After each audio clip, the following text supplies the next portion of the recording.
raided Harper's Ferry, Virginia. He was captured, sentenced, and hanged. Labeled insane by some, Louisa May Alcott, author of Little Women, called him St. John the Just. Years before, after hearing the story of how abolitionist publisher Elijah Lovejoy was murdered, John Brown stood up in the back of church and declared, "Here before God, in the presence of these witnesses, I consecrate my life to the destruction of slavery." This has been an American Minute with Bill Federer. For a free transcript, call American Minute at 1-888-USA-WORD.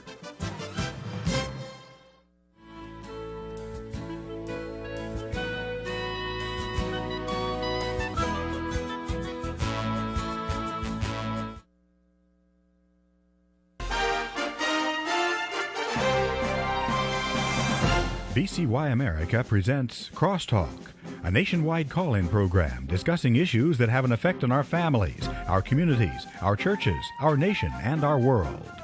Crosstalk, an opportunity for you to voice your concerns for biblical principles. And now live by satellite and around the world on the internet at VCYAmerica.org. Here is today's Crosstalk. And we thank you for joining us on Crosstalk today here on VCY America. Ladies and gentlemen, we live in unprecedented times, and I could expound on that on many, many different issues, but I'm going to focus in more on one main issue, and I'd like you to look at what's happening in schools just on the LGBT issue alone. I mean, this month of October on school calendars is LGBTQ History Month. Some schools last Friday advocated for National Coming Out Day, encouraging young people in their coming out as homosexual, bisexual, transgender, or what have you. Schools have been instrumental in getting students to question their gender, to advocate for males to identify as females and vice versa, and thus allow use of their restrooms and locker rooms of the opposite gender. Just don't object to what they're doing. If you do, you are the problem.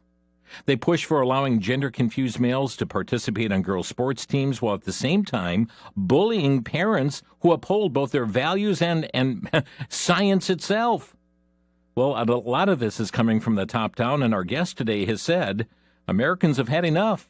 It's time to end the unconstitutional federal control of education and restore parental and local control. Joining us today, we welcome Sherry Few, president and founder of the United States Parents Involved in Education. First-time guest here to Crosstalk. Sherry, good to have you with us today. Thank you, Jim. I'm so pleased that you invited me to come on the show. And I'm guessing there are many who are not aware of your organization, the United States Parents Involved in Education. So before we delve into a lot of these specific issues, just tell us about your organization. What are you doing?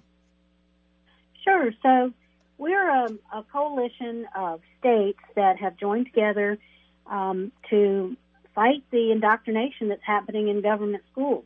And our mission is to end the U.S. Department of Education and all federal education mandates. And the reason we chose this as our mission is because we understand that most of the nefarious pedagogies they originate from the federal government, and they're incentivized with federal dollars.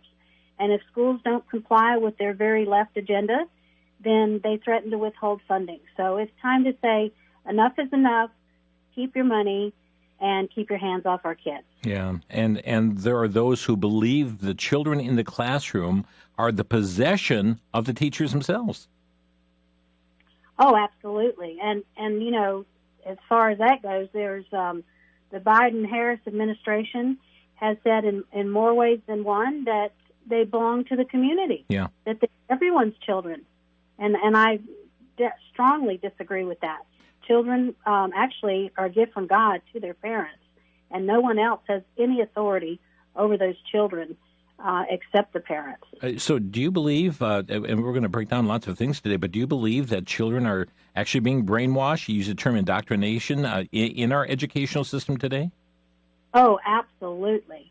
They're being taught lie after lie, and it's an intentional agenda. And, you know, we have seen in other countries, we saw it under the Mao regime, we saw it under Hitler. They understand that if they can control the minds of the young people, they can change the future direction of our country, and that's what's at risk here. And how does the NEA factor into all of this? Well, the NEA has always pushed these liberal left-wing, anti-American, anti-Christian pedagogies, and so you know they have a huge influence.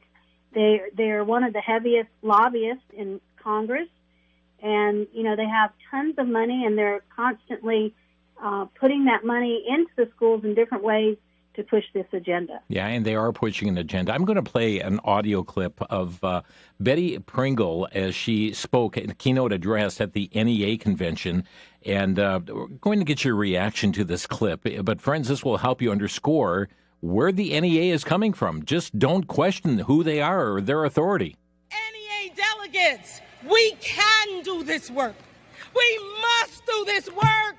We get to do this work. We will do this work because our students are depending on us to win all the things. NEA, we have to win all the things, all the things, all the things. Our colleagues are depending on us to win all the things. Keep going, NEA, to preserve our democracy. We must win all the things. Delegates, we won't go back. We will keep going forward because we are the NEA. We are the NEA. We are the NEA. And that's what we do. Sherry, that sends shivers down my back. Yes. Angry little woman, isn't she? She talks about winning all the things. Well, what do they mean by that? Well, I just imagine it's all the things like we talk about. Being able to teach these critical Marxist theories. They want to be able to pit children against one another, teach them to hate themselves and others and our country.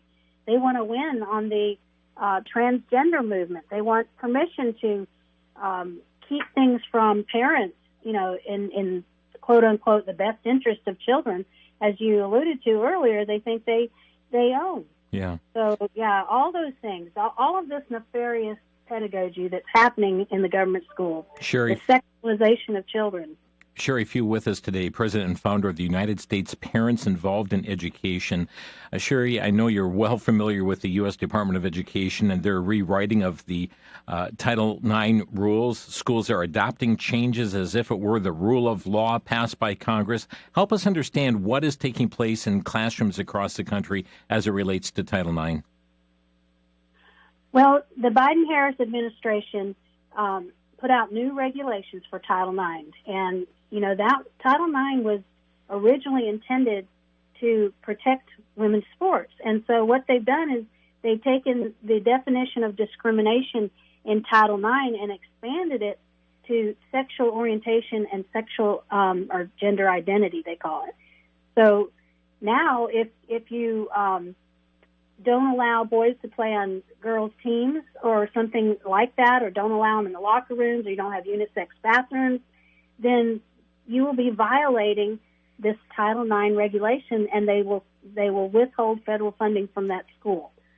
So they've totally perverted a good piece of legislation that's 50 years old that was intended to make level playing field for women's sports, and they've turned it into a left-wing agenda to push this acceptance of what we know is a lie. It is a lie that a boy can be a girl, or vice versa. And science supports that, and we can't continue to allow this perpetration of a lie, especially with our own tax dollars. Yeah, and friends, again, the indoctrination, the brainwashing is happening of America's children, and it is taking place. We're going to focus in on sports for a bit here, but it's taking place in the classrooms. I mean, the introduction of books in the classrooms and reading and keeping material from parents is all there. But as we talk about sports, in most instances, it's gender-confused boys that are playing on girls' sports teams. And Sherry, they are taking away the hard-earned records of girls, and even in some cases putting the safety of girls in peril. Give us an idea of what's going on in the realm of sports, and I'd say the decimation of girls' sports. Oh, definitely. I mean, we saw it last year in Massachusetts when the girls' field hockey team, I'm sure you saw that clip where one of the players got hit by the boy who was, pretending to be a girl. and was seriously injured, knocked some of her teeth out. Yeah. I mean, so yeah, it's not just the lie that we're forced to accept, but it is putting girls and women at risk for harm. So yeah, and we see it, all over. And I think the only way that we're going to be able to fight this is when enough families and parents and their children refuse to participate. They can forfeit the game, which we've seen happen. It happened in Vermont with a Christian school where, they said it's against our religious beliefs to participate in this sport when there's a boy on the other team. And so they forfeited the game, and then later were kicked out of participating in any more sports. But thankfully, they have a lawsuit challenging that. Yeah.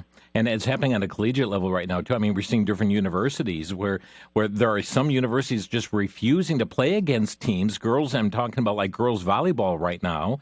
When you have a 6-foot-plus biological male on a team that is dominant, and there's the potential and actually the carrying out of injury that's taken place as a result.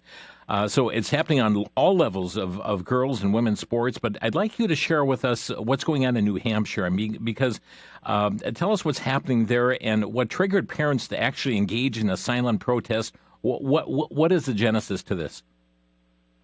Okay, so in New Hampshire, they passed a law that banned biological boys from competing in girls' sports. But then a federal judge, who was appointed by Barack Obama, issued a restraining order against them. So this school that we're talking about in New Hampshire, they had a soccer team, and there was an opposing team that came in with a boy on the team. And the parents wanted to protest that, and they did it in a silent manner by simply wearing pink wristbands, and some of them had 2 X's on them. But the school had a policy that said you couldn't speak out in any way against these things or you would be punished. And so they did. After the game, the school banned all of those parents from being on school property and attending any future games. So thank God for these parents. They filed a lawsuit. So they are suing the school district and saying that their First Amendment rights have been violated. And so I say good for them. And that's what we need more of. We need to be able to punish these perpetrators with legal penalties for their actions.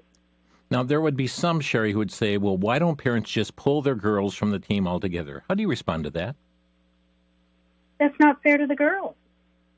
And especially, again, because if we continue to allow this and just turn a blind eye and withdraw, then they win. And that's what the NEA wants, right? They want to be able to have their way, and then we are allowing this lie to continue. We are enabling it. Parents have to stand up. We have to stand up for the rights of our children, for our own rights, and we absolutely have to protest the idea that they are grooming children, because see, really, they're at the root of this. We didn't see this phenomenal number of transgender people 15 years ago or even 10 years ago. It's because of the grooming that's happening in the schools. I've seen curriculum as early as kindergarten that is pushing this garbage on children. The idea that they might be a sex opposite their biological sex. So they're grooming young children. The interesting thing is, too, I've worked with abstinence education in the past, and one of the things we used to train our teachers on was brain development and help them to understand that a child's brain is not fully developed until they're about 25 years of age. All of their decisions are made from the emotional part of their brain. So why we think we can allow children to make decisions about this is insane. We're going to take a quick break. We're talking with Sherry Few today, president and founder of United States Parents Involved in Education. Maybe you're facing this in your schools, folks. We'll be back in a minute here on Crosstalk. Back to Genesis with Dr. John Morris, scientist with the Institute for Creation Research. Dr. Morris, now I've heard that sometimes germs evolve. Is this true? Chris, this is a common claim that some germs acquire the ability to infect certain new species, or maybe they become resistant to drugs. But this is not evolution. In fact, it's really devolution, the loss of ability or the loss of genes to accomplish a certain purpose. A recent study showed that the whooping cough bacteria lost a certain suite of genes, which caused the animal host immune system not to recognize it. Now a new animal can be infected, but is this evolution? What happens here is the loss of genes, not the gain of genes as evolution needs. What results is death, not life. While it doesn't fit the evolution view, it does fit the creation followed by the fall and the curse view, and that's the Back to Genesis view. Thanks for tuning in to Back to Genesis.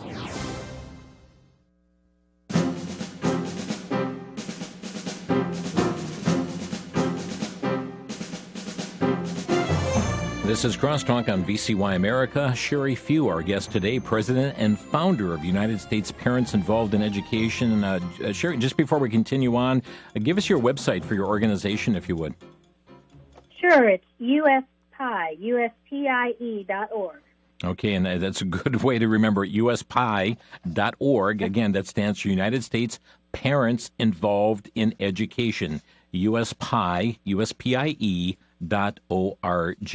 Sherry, you in that just before the break, you talked about the grooming of children, and there are many that are speaking out in the LGBT community. They're outraged that that word is being used. But I've got a brief clip here. This is excerpted from a speech that was made by Dylan Pontiff as he went before a city council meeting, I believe it was, advocating for their drag queen story hour. This is what a drag queen had to say. But I'm here to let you know that this event is something that's going to be very beautiful. And for the children and the people that support it are going to realize that this is going to be the grooming of the next generation. We are trying to groom the next generation to not see the way that they just did. His words, not mine, Sherry. Exactly. And that's exactly what they're doing. That was purely honest. And it's happening, like I said, at very young ages, often behind the backs of parents.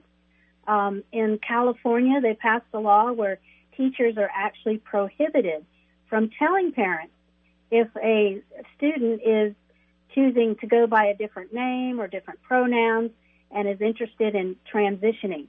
They are prohibited from telling parents. They don't just voluntarily keep them in the dark. There's a law that says they can't.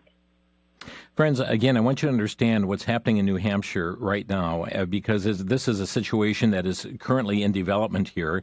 The governor had signed into state law that which banned biological boys from competing in girls' sports.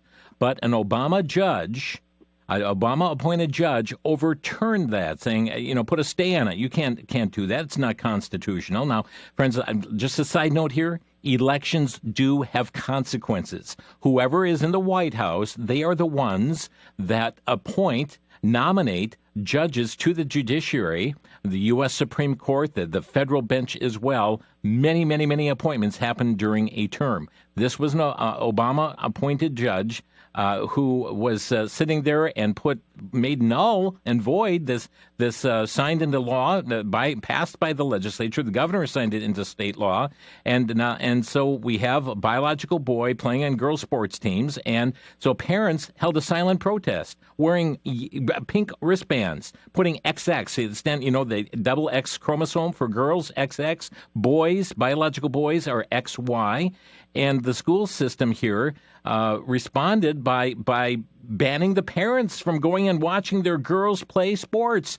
And I find it so interesting, Sherry, so often it is, when a girl will complain that there's, this biological boy in their locker room or their shower. Well, you wait till they're done, then you can go in. Or if they complain about their restrooms, well, you can go use this private restroom instead. They are penalizing those, the majority of students on the altar of one who is gender confused in all of this.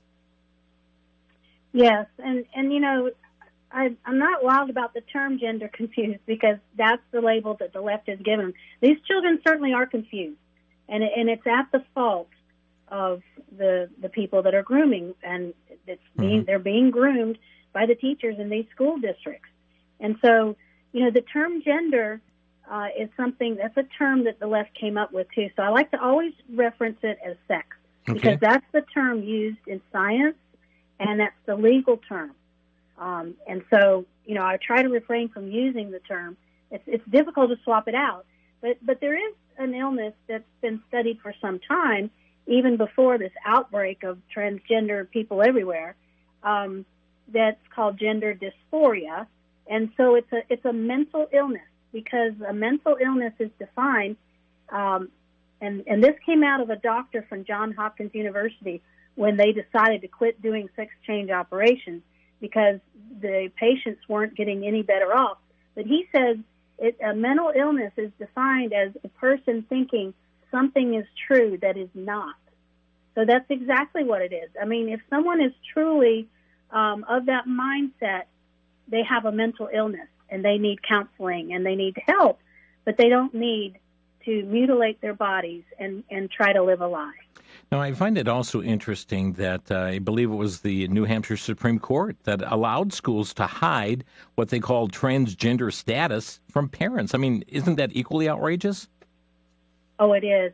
It's very outrageous, and that's what we're seeing. It's a trend in government schools today, is that the schools are pitting parents against their children and creating a wedge between children and their parents. And it's happening in so many ways, and this is just another example of that. I know also that New Hampshire, they just can't be the only ones dealing with this issue, are they? Oh, no. Parents face this all over the nation. It's top-down support for radical policies, sometimes imposed by courts, but often by the school officials themselves. Mm-hmm. And it's really past time that schools were forced to abandon these insane sexual policies that ignore biology, morality, and common sense and put girls and women at risk.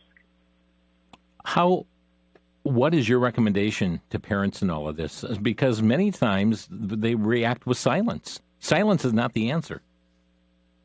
No, silence is not the answer. The first line of defense for parents is to protect their children.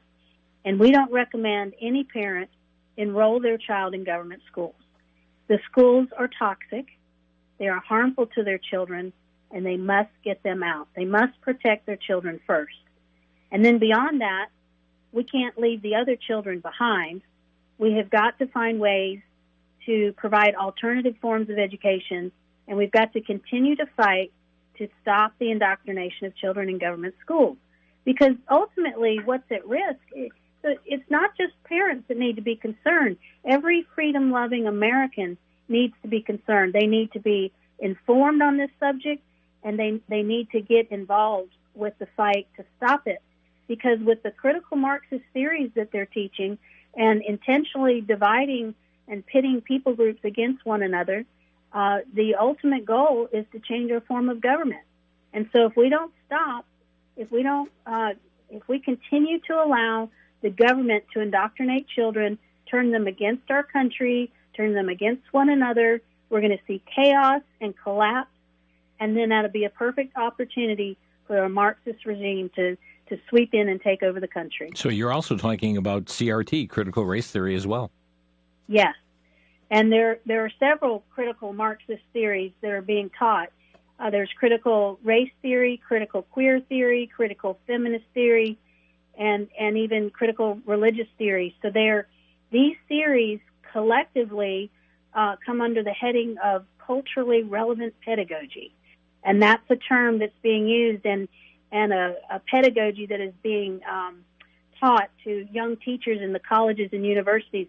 So before they even hit the classroom, these young teachers are being trained how to embed these critical Marxist theories in every subject at every grade level. The recent week of September 22nd was Banned Book Week, and Sherry, it was outrageous to me that a number of schools and libraries actually took to the occasion to highlight books that are sexually explicit. Some would even say, and I'm sure you'd agree, pornographic books, sharing these with the students and showcasing them. Yes. The libraries are another place that are just a mess. And it's not just the school libraries, it's the public libraries. And, of course, the president of the American Library Association is a self-proclaimed Marxist homosexual. And so she's leading the charge in all of this, and all of the libraries are following suit. They're calling it censorship when we don't want children exposed to pornography. So if you or I were to take one of these books that parents are trying to get out of the schools, that is full of crude behavior, pornography, and foul language, if you or I were to take one of those books and share it with a young person, say it at a restaurant or something, anywhere, we could be arrested. We would violate obscenity laws. And yet the schools and the public libraries are allowed to do this and are fully protected. And the reason why they are is because back in the 60s, most states, they changed their obscenity laws by adding exemptions for schools and public libraries. So you can't hold them accountable. You and I are accountable, but they are not for showing pornography to children. And also, they are going to great lengths, whether it be schools or even public libraries, going at great lengths to keep this information private from parents. They don't want parents to find out. Yes. I mean, we aren't in the age anymore where children come home from school with backpacks full of textbooks and worksheets that they've done at school to have their parents sign. That doesn't happen anymore. Most education is online now. Parents don't get to see the textbooks. They aren't even able to see the books that are in the library. And I believe that the recent push for cell phone bans in school has something to do with this, because that's how the information was leaking out in a lot of ways, was children taking pictures in school of what was being taught. And so I believe that this idea of banning cell phones has more to do with protecting what they want to keep quiet in the classroom, and they don't want parents to learn. Sherry, you have been engaged in the production of a documentary, Truth and Lies in American Education. Tell us about it. Okay, yeah. So we produced the film. We titled it Truth and Lies in American Education because we are exposing the truth about the lies that are being taught to children in government schools. So it's a true story that follows my daughter-in-law when she came to work for me, and she did some required reading before getting started, and then she's on a journey to decide what education will be best for my grandchildren. So in the process, she interviews all of these experts that are featured in the film, people like Dr. Carol Swain and Alex Newman and Dr. Duke Pesta, experts on all these topics that we've been discussing. And so it's all exposed in the film, all of the critical Marxist theories. We even touch on Common Core and the false history, the 1619 Project, the anti-American, anti-Christian propaganda. It's all covered in the film. And it's just an opportunity for people to become informed. Again, not just parents. Everybody needs to be involved with this. It's a very critical issue for our country. We not only want to protect children, but we also want to protect our freedom in this country. So I encourage people to view the film. They can find it at our website. Again, is USPIE.org, or they can go to the film's website, which is truthandliesfilm.us. And so ordinarily, a film would require a licensing fee to be shown in large audiences, but we have waived any licensing fee on the film because we want to get this information in as many hands as possible. So anyone who buys the DVD is able to show it like with their church or in their community and have a large viewing audience and discuss the content. Okay, again, friends, that's called Truth and Lies in American Education. And you can learn more information at truthandliesfilm.us or uspie.org. Back in 1 minute, you're listening to Crosstalk.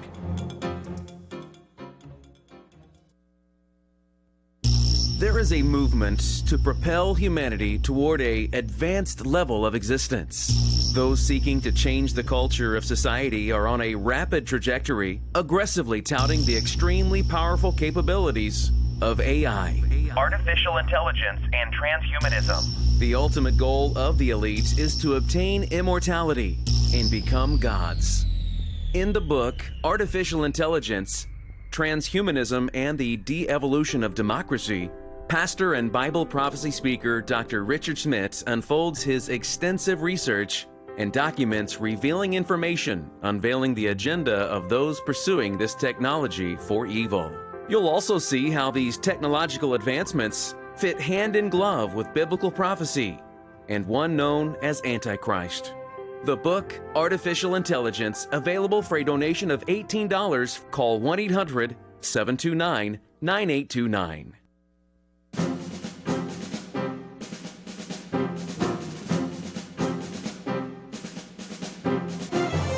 Sherry Few, our guest here today on Crosstalk, president and founder of United States Parents Involved in Education. Again, the website uspie.org. That's uspie.org. And that film that we just talked about, the documentary Truth and Lies in American Education, truthandliesfilm.us. Sherry, as you know, we are closing in very quickly on a national election. What do you see at stake in this election as to how this is going to impact the very issue we're talking about today? Well, there's such a stark contrast between the two candidates when it comes to education. So I believe that all of the nefarious things we've been talking about, I believe that the Kamala Harris administration will just double down on this. And, you know, the Biden administration has done more damage to education than anyone prior. But let's face it, Republicans have made bad decisions in education too. But in this election, former President Trump has actually said that he wants to close the U.S. Department of Education, which I mentioned in the beginning is our mission. So we're very excited that he has set that as part of his platform. And should he become elected, we're really hopeful that we can help him, guide him in how that can happen, because we've actually developed a blueprint that's a step-by-step process for how to do that. So when it comes to the things we've been talking about with Title IX, LGBTQ, and the Marxism in the schools, we can expect more of the same and even more if Kamala Harris is elected. And if President Trump is elected, he has said so many times that he's not going to tolerate any of this. He's not going to allow boys to compete in girls' sports. And he's going to sign executive orders, and he's going to take a stand on the federal level to prevent these types of things that we've been discussing. Title IX was never intended to be taken to the level it has, correct? Oh, absolutely not. No. It was a good law, again, was passed to level the playing field for female athletes because, you know, they didn't have the same kind of resources that their male counterparts did. So it was a good law that was put in place, and it's been decimated with these regulations. And so, you know, that's what we can expect from a Kamala Harris administration, is she has said that she wouldn't do anything differently than Biden has done. And so she fully supports this Title IX regulation that really is harming now women's sport. Friends, and on this matter as well, just yesterday published a story from the Center.com, and this is a story, the headline caught my attention. Tim Walz's wife is reading queer propaganda to little children in public schools. And they mention in this article here, they've got the clip of that taking place. It's about grooming their minds, they write, into accepting the left's distorted view of family life. Why else would Gwen Walz be reading Bathe the Cat, a book that centers around two sodomites and their antics, to kids on the campaign trail? And when I look at activist LGBT sites, Sherry, they are all in on the Harris-Walz campaign. Oh, absolutely. They would love nothing more than to have them elected. And so, Governor Walz is famous for having put tampons in all of the bathrooms in the schools. He signed legislation that made Minnesota a trans refuge, meaning that parents of children who wanted to change and one parent didn't agree, then they would actually take custody of the child in their state and protect the child in order for him to have mutilating surgeries. He also signed an executive order protecting the transgender surgeries and signed legislation for what I just talked about with the trans refuge for their state.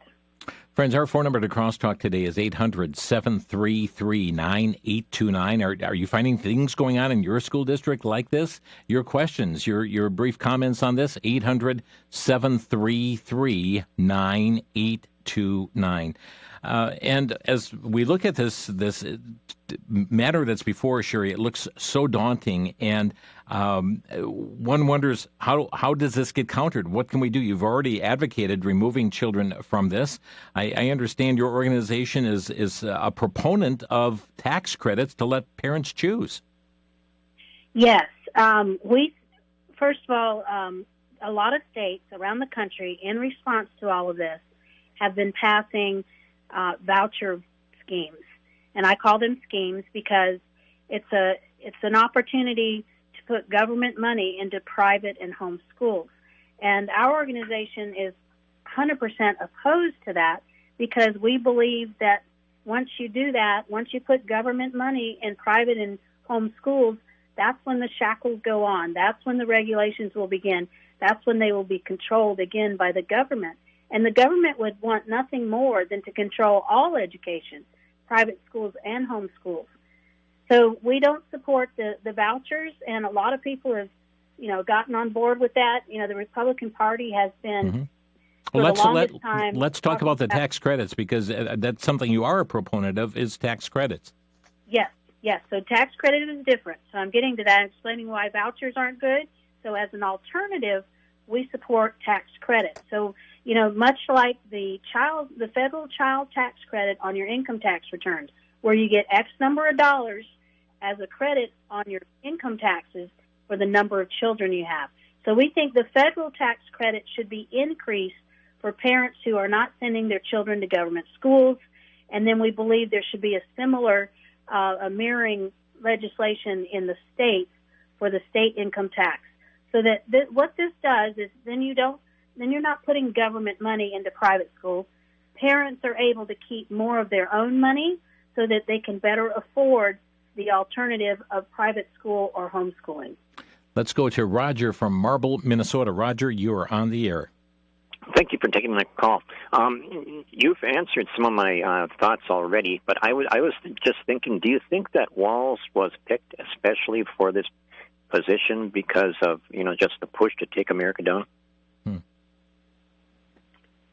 Well, I don't know that he was, but I think Kamala and him together are very frightening. And so, the fact that they chose someone who is so very liberal, and especially on this transgender issue, which many people object to, I think was a mistake personally. But again, it's that their idea, I guess, of just doubling down and forging ahead with this nonsense. Thank you, Roger. Thank you. We've got Brooke in Long Island, New York calling. Brooke, you're on the air. Hi there. How are you? My name is Brooke. I'm a New York City school teacher. I've been wanting to call into the show for a very long time, but I finally worked up the courage to do it. And I just have to say that all of the issues that are occurring with the LGBTQ is alive and well in the school system. As much as I try to tell people what's happening with their sons and daughters, they don't believe it. They're absolutely shocked. This is my 9th year now in New York City schools, and for 9 years we have been told that if your son or daughter wants to be known by a different gender, a different name, we are to do it. Otherwise, we will be fired.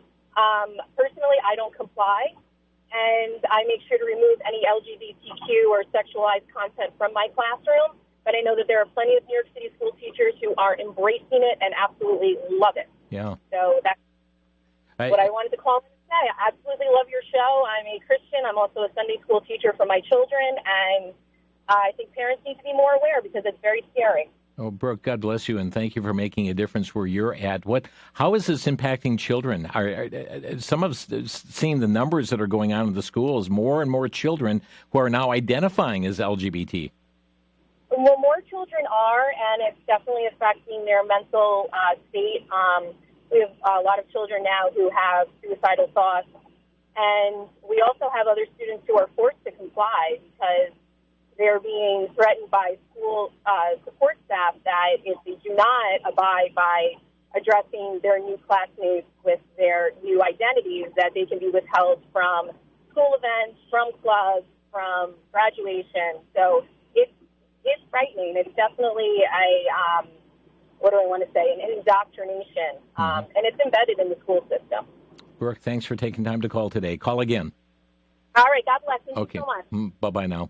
So here we have Sherry, one who is within the system, teaching, calling from Long Island, New York. Don't know the exact school system but saying, hey, what you're talking about, yes, this is taking place in our schools. I'm trying to fight against it as a teacher. I'm not complying with things, but this is what's going on. Well, good for her. What a wonderful, brave teacher.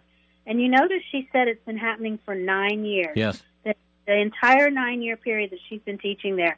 So this didn't just start in the last few years, even though it's become much more commonplace and much more talked about. It's been happening for a long time. Let's see, holding the longest, Jim in Wisconsin, you're on the air.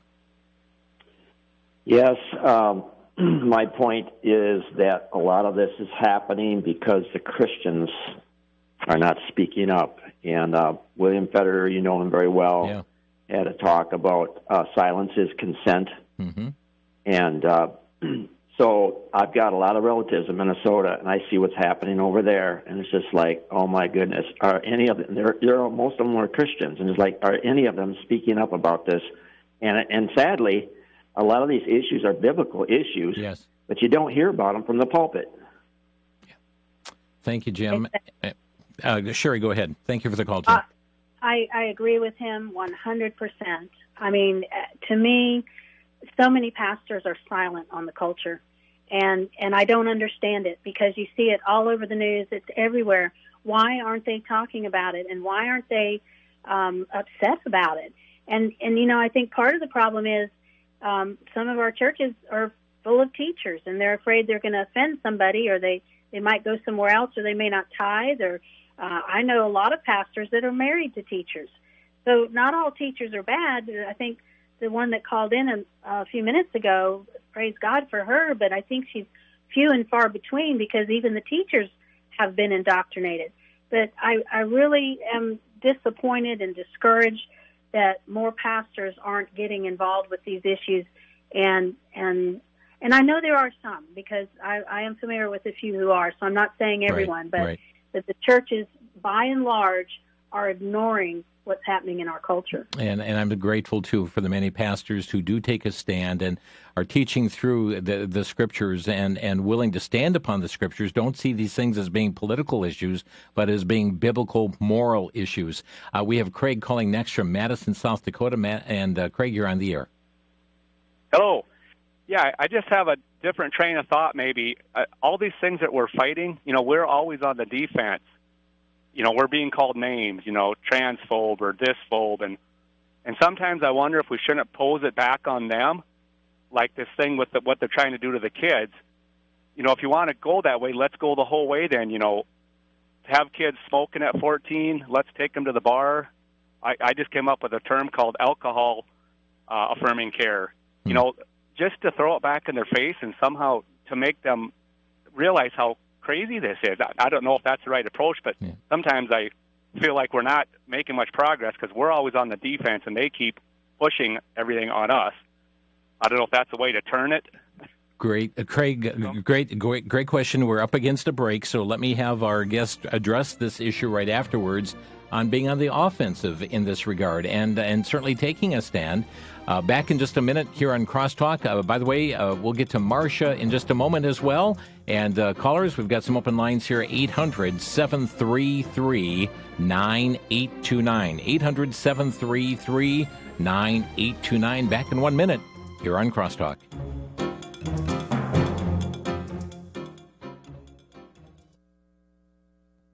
For the Worldview Report, I'm Brandon House. Our website is worldviewtube.com. China is now surrounding Taiwan. They're bringing out their military and their Coast Guard and their various divisions surrounding Taiwan. Is this an exercise, or this could possibly be leading up to a quarantine, blocking off Taiwan from imports and exports?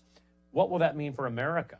We have vital processing plants there for chips. We buy chips from them that are vital to our critical infrastructure, our power grid, our water utilities, our military, automotive production, on and on we could go. This is a big deal. And yet, what will the Biden administration do? Could this be what leads up to World War III? This is what Xi Jinping wants, according to Gordon Chang and many others. Keep your eye on Israel and, of course, on China. I'm Brandon House.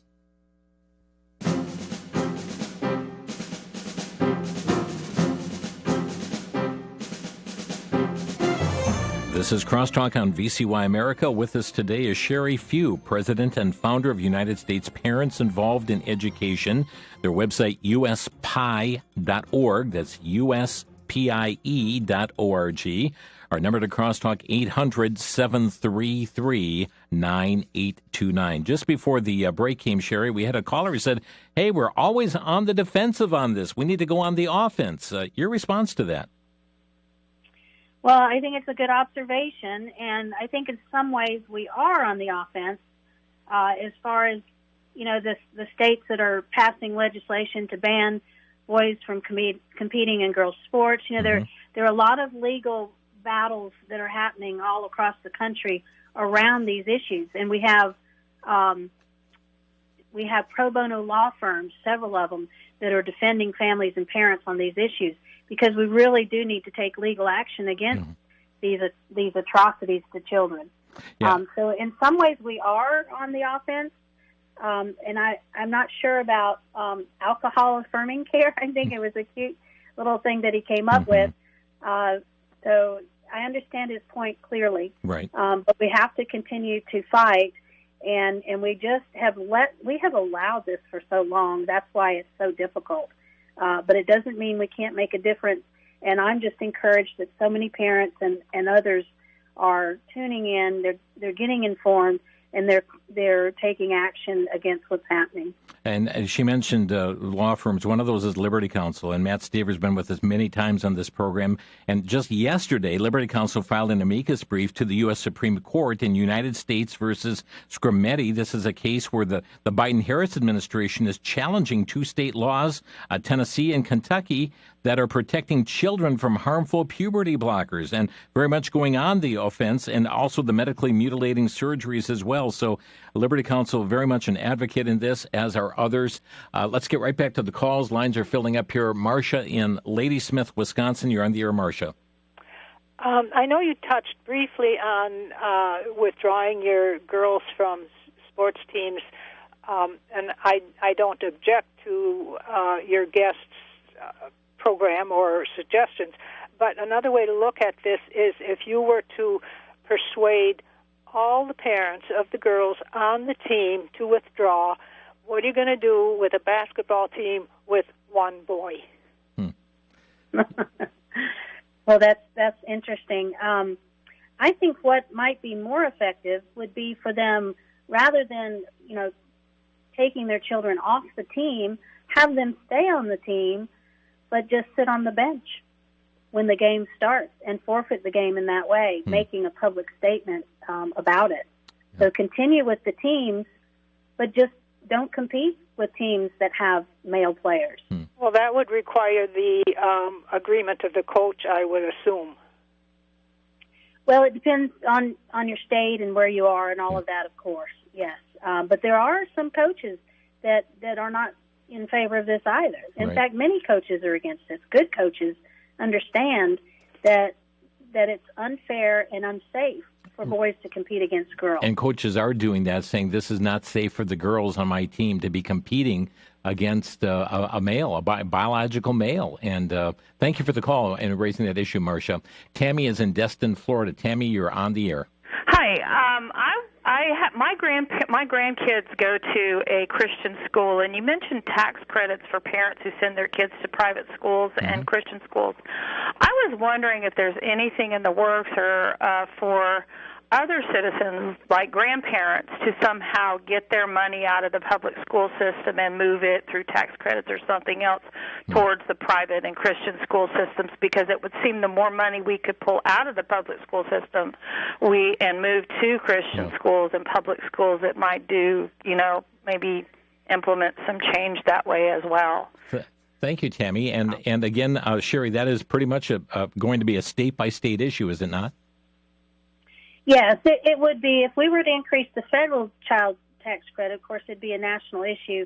But I really don't think that they would buy the idea of grandparents also taking money. It'd probably be just the family, the parents, unless the grandparent was raising the child. It would probably be the custodial parents that would only be eligible for tax credit. But your point about taking money out of the government schools, another initiative that we're advocating for is for schools to begin funding per pupil rather than the way they're funding now. Because what's happening with all these voucher programs, like in Arizona, for example, they have universal school choice there. So everybody is eligible for a voucher to go to the school of their choice. Again, something we don't support because we don't want government money in private schools. But nonetheless, what's happening is they're facing a huge budget crisis, because they've dumped all these millions of dollars into these vouchers, but they have not reduced the government school budget. So that's why we need to be funding per pupil, because as the enrollment declines, which it's declining all over the country, homeschooling doubled in the last 2 years. 16% of children are no longer schooled in the government schools. And so when the enrollment declines, their budgets should also be cut.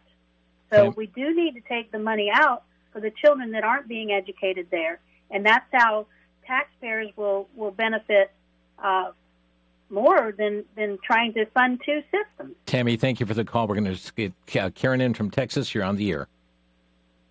Yes, I have a question. I have a granddaughter, and she told her mother and I that at her school, she's in a public school, and she said that there is in her classroom a girl who says she's a boy, and all the teachers call her by the boy's name. And I told my little granddaughter, I said, you don't need to do that.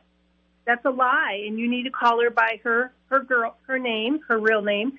And I want to know, what do we say to our children when they come and tell us this? Karen, thank you. We're down to 30 seconds. Sherry, go ahead. Well, I think you told her the right thing. You told her it was a lie.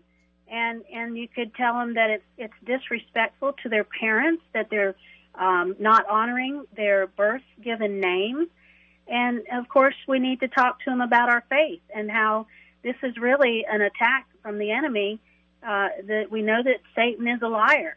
And this is all a lie, and we can't stand for lies. We have to stand for truth. And that's what we can communicate to our children. Thank you for your call. And, wow, that closing music says we're out of time. Sorry, John, we're not able to get to your call here today on the broadcast. And others trying to call in here today as well. Sherry Few, our guest, USPIE.org, USPIE.org. Sherry, thank you so much for being with us today. Absolutely. Thank you. And friends, also for information on Truth and Lies in American Education, it's truthandliesfilm.us. Thanks for joining us on Crosstalk. You've been listening to Crosstalk via satellite and the internet from VCY America. Views expressed may or may not be those of this station. For a CD of today's program, send a donation of $6 or more to VCY Tape Ministry, 3434 West Kilbourne Avenue, Milwaukee, Wisconsin, 53208. Or download by RSS or podcast from crosstalkamerica.com. And join us again for Crosstalk.